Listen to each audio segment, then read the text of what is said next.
because I have an amazing group of IT specialists. And we became a delivery service food pantry because we knew that our people were not safe getting on the bus, and many, if not the majority of people who get food from our food pantry rode the bus. So we became a delivery service. We went from serving maybe 7 to 10 people a month, which was still a lot for us, right? Like, we're a food pantry that is not funded by anybody but just donations. We don't have USDA stuff. We don't have access to any of that stuff. There's way too many hoops to follow.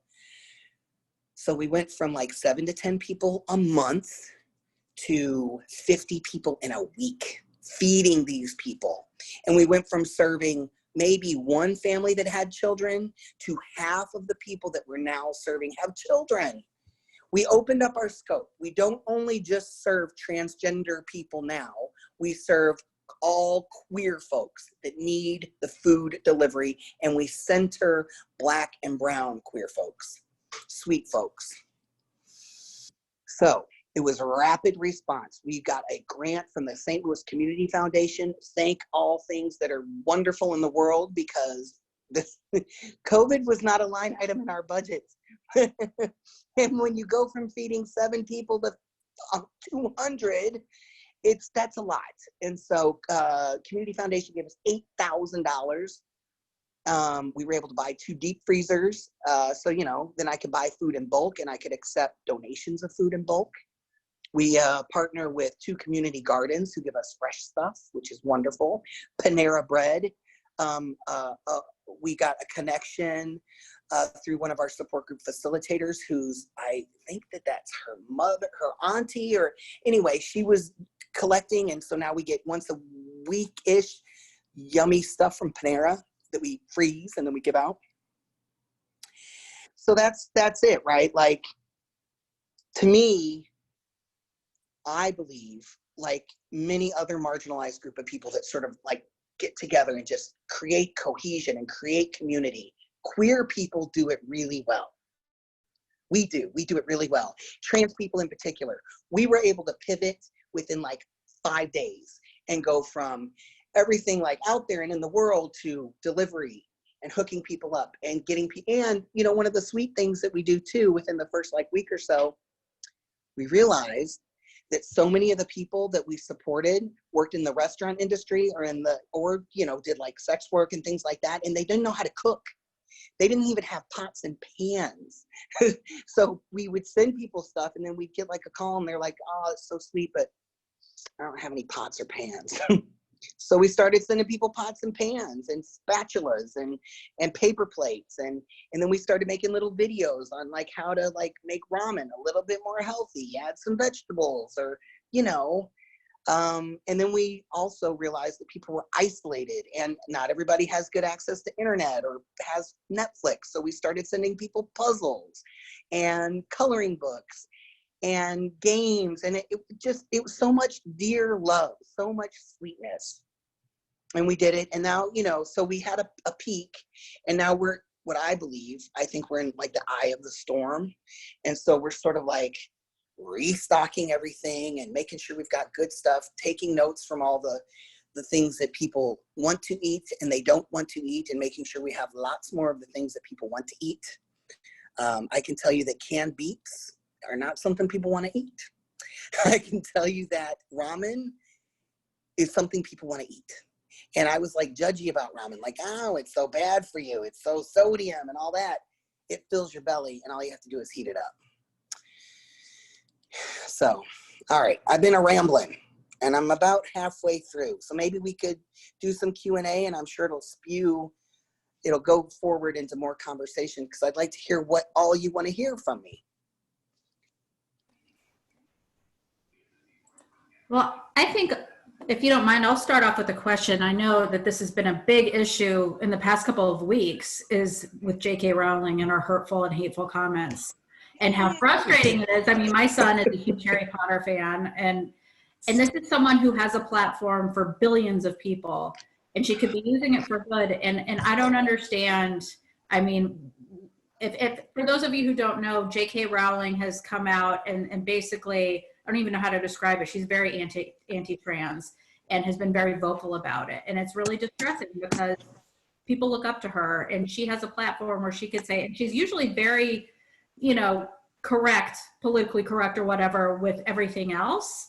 But this, it's just some sort of thing that, and it's so distressing. Do you mind talking a little bit about that, or does it put you on the spot? Or oh no, I'm so okay. mad at Yeah. J.K. Rowling. I love those books, and I didn't just, I'm in my late 40s, so I read them when I was read them when I was pregnant with my first child, so like 20 years ago. And what a magical series of books! What a magical way for marginalized folks to be able to identify with these sort of misfits from society who finally find their people. And not only do they find their people, they realize they're magical. Like, how wonderful and how terrible for J.K. Rowling to be and emulate what is called TERF, which is a trans exclusionary radical feminist. So J.K. Rowling identifies as a feminist, like she is a pro-woman feminist. But she believes that femininity and feminism and women are defined as how you were identified at birth. And so that is very discouraging as a transgender person. It's so hard for me to understand. And we've reclaimed it. Like, we've had some burlesque shows in our honor where people have sort of made their own, rather than Slytherin or Hufflepuff, like made their own sort of houses to like reclaim that. But it's very disappointing. It's always disappointing when people who you love or you emulate or who you look up to make poor decisions and are alienating to people. It's really disappointing. Really disappointing. We had another question from Lauren Conroy, who is a new member of the NCJW staff, actually, so we're so glad she's here. She has a large garden at home and always ends up with more than she can eat. Can she donate fresh veggies to your organization? We would love that. That would be wonderful. Yes. We have a partnership with Feed the People Garden, and they bring us veggies on Mondays. And yes, we would love that. We're open on Tuesdays and Thursdays from 10 to 4. That's ideally when we'd like for stuff to get donated. And really in the earlier part of the week is Tuesdays is best, because then we'll make sure it like all gets out. If we get stuff like on a Friday afternoon, it sits in the fridge all weekend, and fresh stuff needs to go. But yeah, we love donations. Right now, we need all the things. We need food. We need toiletries.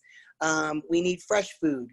We need frozen meats. We are not accepting clothing right now simply because, well, COVID, and just having extra things that are germy potentially. And we're not accepting things for Poppy's closet because people haven't been shopping in it lately because of COVID. So we're looking at more donations of food, toiletries, and things of that nature. We have gift cards too. We take gift cards. We take people's old working phones also, because then people can get access to online support. Maybe they can't pay for the carrier, but they can at least use the phone for Wi-Fi.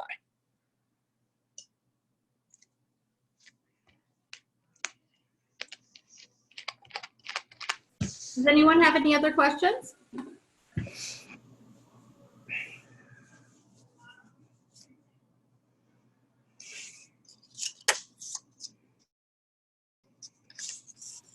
Well, it doesn't look like there are any other questions right now. Okay. I've got another story I can tell you. It's a fun one. If that feels like something you'd like to hear. Yes. Okay. So, it went better during the great toilet debacle of 2015, where people were trying to mandate where I could use the bathroom.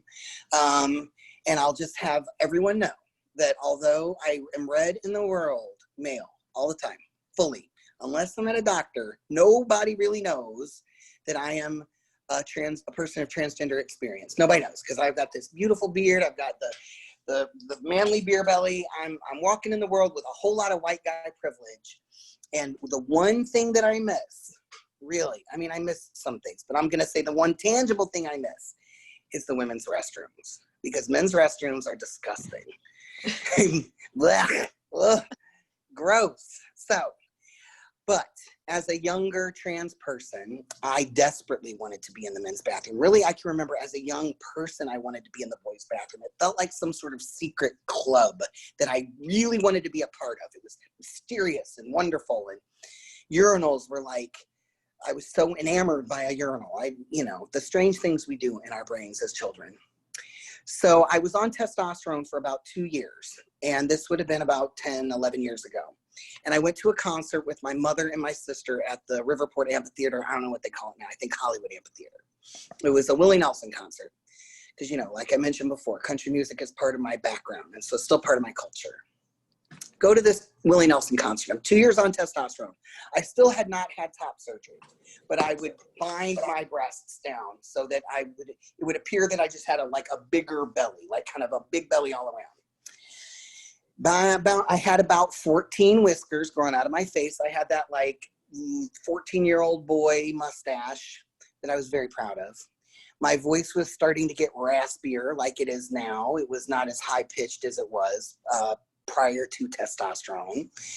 But I had not yet made the switch to use the men's bathrooms. I was afraid. I was afraid that men would know that I was sitting down to pee, that men would try to assault me in the bathroom, that I didn't know the magic special code of the men's bathrooms, that I would be clocked as soon as I got in there, and I felt like it wasn't safe. And so while I desperately wanted to go into the men's bathroom, I was frightened to go into the men's bathroom. But testosterone was taking over my body, so I was about to not have a choice. But I was at this Riverport Amphitheater, and I had one of those giant overpriced $20 beers, and I had to pee. So I go down and I look, and at the Riverport Amphitheater, there's 2 bathrooms down at the foot, and you've got the men's bathroom and you've got the women's bathroom. And that's how we have to do in this culture. You got to pick a team. So I did what I looked at the men's bathroom, and it was like a ghost town. There was nobody there. And I look at the women's bathroom, and there is a line literally snaked around the Margarita Hut, a big giant line of women talking, smoking, doing things that women do in anticipation of sharing space in a bathroom, something that I'm very familiar with, something that I'm very comfortable with. And so I'm like, I'm going to go do what I'm comfortable with. And I go and I stand in line. And I see the familiar look that I had seen many, many times, even before transition. Because before transition, I walked in the world as a butch woman. So I would also get clocked by other women in the bathroom, ooh, you're in the wrong bathroom. And I'd be like, no, I'm not. And they'd hear my voice. Maybe I'd puff out my chest. And they'd be like, oh, sorry, honey. I'm like, yeah, okay. So I just assumed that would happen again. So I get in line, and I see the nod, and I'm like, here we go. Somebody's going to be like, you're in the wrong line. And this woman's like, you're in the wrong line. And I just kind of, and then she's like, sir, you are in the wrong line. And I'm like, oh, no. And she's like, I'm going to call security. And I'm like, oh, I'm in the wrong line. I'm in the wrong line. And I know in my heart and in my head, I am in the wrong line, but I'm scared because this is the line I know. This is the line I've been in for 35 years. I don't know what the other line looks like, but it's time. I'm going to get in trouble. I'm trying really hard to be read in the world as a male, and I'm still trying to take advantage and being in women's spaces. And it was inappropriate. And it was time for me to pivot and move forward and go to the men's bathroom. So I have to pee. So I suck it up and I walk over to the threshold of the men's bathroom, and I take a big breath, and I'm like, this is the moment in my big musical life where I'm going to walk in, and it's going to be like one of those big show numbers. And so I walk in, and I see this line of urinals, and there was probably 20, but in my brain, it was 100 sparkly white urinals with orange urinal cakes. And it was like if they all lit up with spotlights, and I could hear men singing and dancing, welcoming me to the men's bathroom. And I was like, I'm in the men's bathroom. And there was nobody around. I'm like, ooh, perfect. And I had worked out. I had brought my apparatus that allows me to stand up to pee. And so I'm like, well, I'm going to try this out because nobody's in here and it's going to feel really good. And here we go. And so I belly up to the urinal and I'm like grinning like a Cheshire cat. And I take care of my business and I look over to my right because some dude bellies up to the urinal. And I don't know urinal etiquette. Apparently, you're not supposed to look at anybody. You're only supposed to do your business and leave. I didn't know that. In the women's bathrooms, you talk. You're like, how you doing? What you need? Blah, blah, blah. And I'm like, hi. And he looked at me like with daggers. And I was like, ooh, that's not male culture. That's not male culture. Stop it. So I pee. I get done. I'm like, okay, all right. And I put away my apparatus and I walk over and I'm washing my hands. And I'm just, I'm pleased. I had finally arrived into this place of masculinity. And I was just joyful at this moment. And I'm washing my hands and I'm looking around and the lights had dimmed because, the musical number was over and it smelled like pee and guys were filing past me en masse, not washing their hands. It was super disgusting. And there was toilet paper on the floor. And I was like, ugh. But I was still pleased as punch, right? Because I had finally crossed the threshold into this culture that I so desperately wanted to be a part of. And it was just one of those moments, right, in my big fat musical life where the big number in the bathroom. And then that's it. Ever since, I've been using men's bathrooms and they're gross, but they still validate my gender identity every time I use one. And men seem to wash their hands more now with COVID, but still not everybody. Ugh. I do see a couple questions. Jen, I'm not sure you could see them. No, if I do that, I'm afraid I'm going to mess up my phone. Yeah, Linda, do you want to ask? Okay, or? this one is from Cheryl Martin. How do you feel about the portrayals so far of transgender characters in TV? The show Transparent and the new show Council of Dads has a transgender child as a character, etc. Well, I haven't seen that. That's exciting. And before I knew that Jeffrey Tambor was a jerk, I loved Transparent. God, I thought that was that was probably, before that, the transgender people I knew were like Silence of the Lambs and Tu Wong Fu. We were either comical, like make fun of, or we were played by straight cis people. We were villains. We were self-loathing. Roberta Muldoon from The World According to Garp, she was a good transgender person on TV, on movie, but I loved Transparent. I thought that the portrayal of Moira was as true to anything that I knew. And for my BFF, who happens to be a Jewish trans woman, she related to it in such a deep and profound way, just the familial dynamic. So yeah, I love that. And I think that the tide is turning. I do. I happen to have a transgender child and he loves The Fosters, which has a trans guy in it, which, things are changing. So there's 3 or 4 decent white possibility models of trans experience. And when I love the show Pose is so good. Yeah. So we're getting there. Yeah. In Council of Dads, the child is actually transgender, who's portraying the transgender child. And that's beautiful. And that's what I would like to see happen now. If we could just do that going forward, that only transgender people play transgender people, or, I would like to see that happen, to give trans actors opportunities, right? Right. And Felice has a question. Growing up, were you able to begin to tell your story to anyone, or was it as an adult? When I was a young lesbian or a young dyke, I would do poetry slams and I would do storytelling in that regard. And I made a B documentary about women's music festivals that never actually got picked up by any major labels, not like Trans Geek. So I was able to tell my story as a lesbian.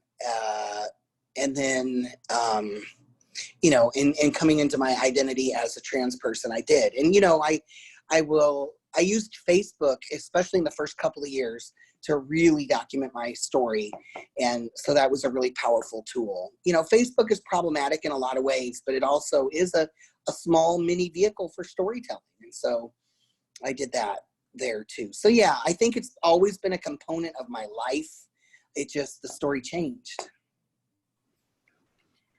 Sarah, this past legislative session was especially egregious in terms of anti-trans bills. And NCJW was there, and we want to be there for the trans community in the future. Do you see anything coming down the pike next session? You know, is there anything you can tell us how we can help, what we can do, what our membership can do? We've got 5,000 members, supporters, and volunteers who are behind you. And Gosh, I mean, you know, I believe now with federal guidelines stating that we're protected with job security, it is vital to pass MONA, because that's still going to give wiggle room for the state of Missouri to discriminate against us with jobs. You know, so I'm not sure. Like, so my wheelhouse with MTUG is really like direct support, emotional support, food support, and we rely heavily on our friends at Promo to steer the legislative boat. So we lean in on Promo to let us know what we need to know. So I strongly encourage any of our allies to get, if they're politically minded, to get involved with the work of Promo. They're an amazing organization, and they're who I look to for guidance and suggestion. I think what I always offer to people is we need that. We have to have those laws in place. But also, if you really want to care for transgender people, think about us when you're going to the grocery store and you see a sale on something, and bring us some extra food, because that's really where we're at, movement-wise. Like, of course, policy is important. It is. And I have human beings who can't feed themselves. So it's like different layers of privilege.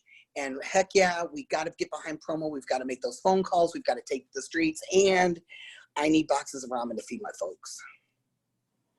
Diane Fine would like to know, what would be the most helpful way for us to respond if we hear an anti-trans comment? Interrupt that. Like, that is the best allyship there is out there. And you know, and again, I will put it in the ways of how I interrupt my white friends when they say racist things.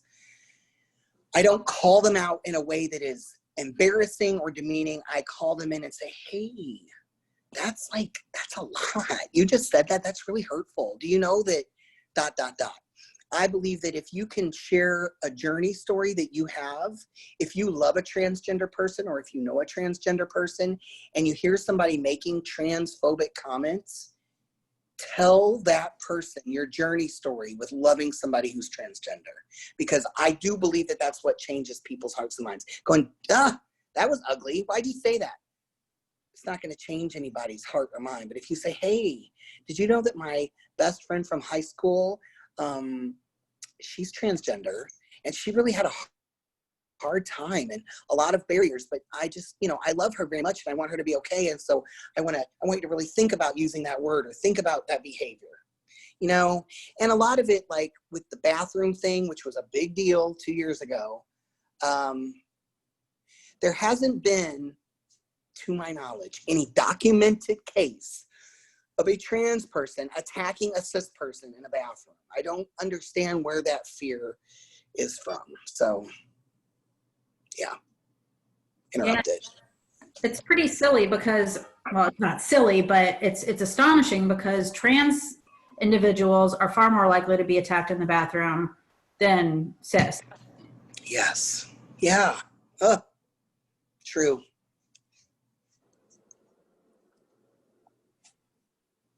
I think some of the participants would like to know the address, the name and address of organizations, so they can get food to you. Sure. So, I mean, you could probably drop our website down, and okay, if you're going to deliver food, it's best to call us ahead of time. I'm going to look up the number while we're on this thing, because the magic of the internet here. I don't know it by heart. It used to be my phone number. My phone number used to be MTUG's phone number, but a gift I gave to myself on my birthday last year was I changed that. So now we have a real phone number, and it's 314-349-1402.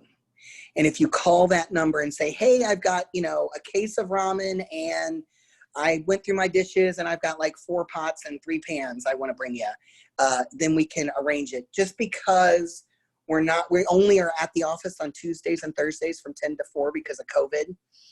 And we love our neighbors, and some of our neighbors are really struggling and they take stuff off our porch. And it's not like the end of the world, but if you're intending for that to go to us, we'd like to arrange it so that we actually receive it. Thank you. Thank you. An anonymous attendee would like to know if you could explain some of the trans verbiage, trans man versus trans woman. She just wants to make sure that she is addressing people correctly. For sure. That is so good. So trans man, I'm a trans man. So a simple way to kind of remember that is the trans part, meaning I transitioned to male, right? Like, so a trans woman would be somebody who transitioned to woman, to being in the female space. Somebody who is non-binary or genderqueer would be someone who is neither male nor female exclusively. They are in that big, beautiful middle, and that big, beautiful middle is the most rapid growing part of our community. It may be ageist, but I will tell you that many, many, many younger people I know identify as non-binary, many. And so just dismantling gender as we know it, right? So a trans man, I'm a trans man. Trans woman would be Laverne Cox. She's a trans woman. And a non-binary person would be that Jonathan Ness from Queer Eye for the Queer Eye, with the big, beautiful hair and the beard. Like, they are a non-binary person. They appear male, but they also wear high heels. Like they're a hybrid, a beautiful hybrid of gender. Cis, I know I might have said cis before, like a cis woman or a cis man. And so that is just a way to not always other transgender people with language. So if, like an example of a cis man would be Barack Obama. Barack Obama was born male. He was identified male at birth. He has always lived as a male. He is a cis male. And so a cis female would be Beyonce. Beyonce was identified female at birth. She's lived her life, all this whole beautiful life as a woman. She's a cis woman. And so, so that there's a little bit of a language 101. Thank you. That was great.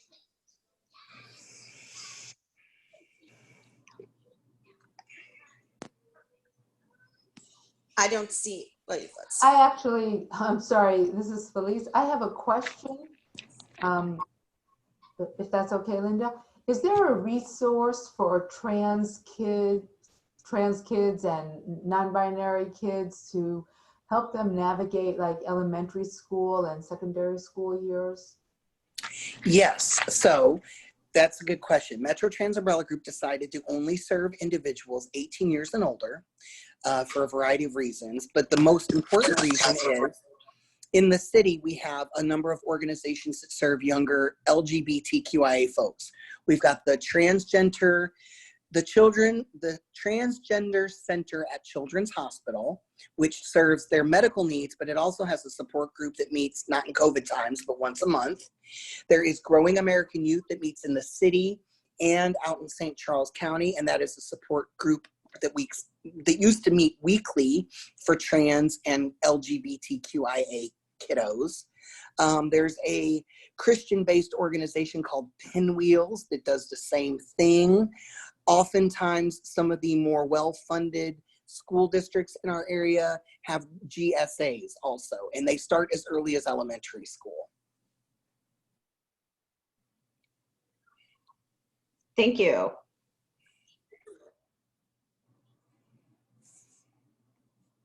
If there's any, the last one.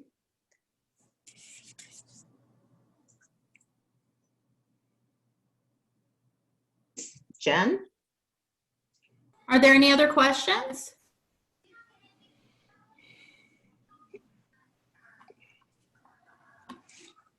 It looks like there was a message in the chat for folks who might find it useful. There's an organization called Keshet, which is a resource for, it's an LGBTQ resource it's a Jewish-based one. and they have a terminology resource as well. So Larissa, thank you for sharing that in the chat, the website. And I also shared the MTUG's website in the group as well. Do you have social media? Do you have a Facebook and Twitter page? Oh, yes, we have a very active Facebook page, and we have it on Hootsuite, so it goes to all the major Twitter, Instagram. But if you want to know what's going on with us, our Facebook page is our main conduit of information. And then we also try to keep our website really updated. But yeah, it's really good to know what's going on locally with trans folks if you follow us on Facebook. Lots of good content. That's great. Yeah. That makes it just kind of a nice one-stop shop, you know? Yeah, for sure. And it can be helpful for allies because you learn things. And it's really helpful for transgender people because we're kind of like a beacon, you know, like we're here when you need us. We're here if you want to find us. And people can like lurk and watch us forever until they feel comfortable to step in some capacity, which is great. That's great. Thank you. Well, I think if nobody has any other questions, we'll probably go ahead and wrap up. Linda, do you, or Felice, do you want to talk about our next month Lunch and Learn? Before I do that, Sarah, I just want to say I am so impressed by your leadership to from scratch, just create this community and this deep resource that is so needed in our community here, and how really this grassroots energy of seeing a need and just going out and fulfilling the need. It's just wonderful. It's wonderful, and your skills with the storytelling is very impactful, and it's I think it's so approachable for people to see each other as human beings primarily, more than anything else. And I just want to thank you tremendously for sharing your story, and also the story of the trans community in St. Louis here, and what you're doing for them and bringing us closer to them. So I want to thank you very much. And next month, we are going to look at the topic of Medicaid expansion. As you know, our governor has now moved that to the August ballot. And so we would like to talk about what will be on the ballot with our community, and we should find it very informative. Is there anything else you want to add to that, Jen? Just that our speaker will be Andrew Shaughnessy, who is wonderful. He actually, Sarah was talking about Promo earlier. Andrew used to work for Promo, and we've been working with him for years, and he's a wonderful speaker, just like Sarah, and he will really help educate what we need and talk to us what we need to do to get this Medicaid expansion initiative passed, because it is vital right now, especially now. Yes. So we hope you all can join us, and we will be putting out all of the information about it, you know, on our Twitter, on our Facebook, in our 5 Ways to Advocate. If you have not signed up to be a part of 5 Ways to Advocate yet, please do so. You can either do that on our website, which is NCJWSTL.org.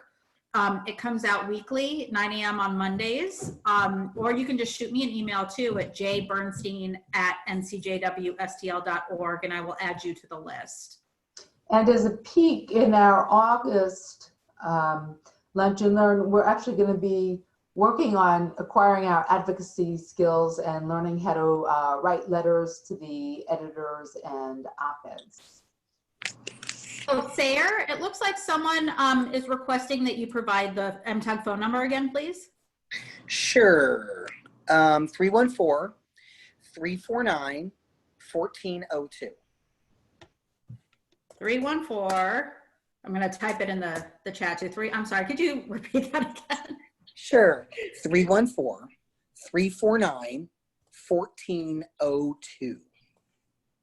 Thank you.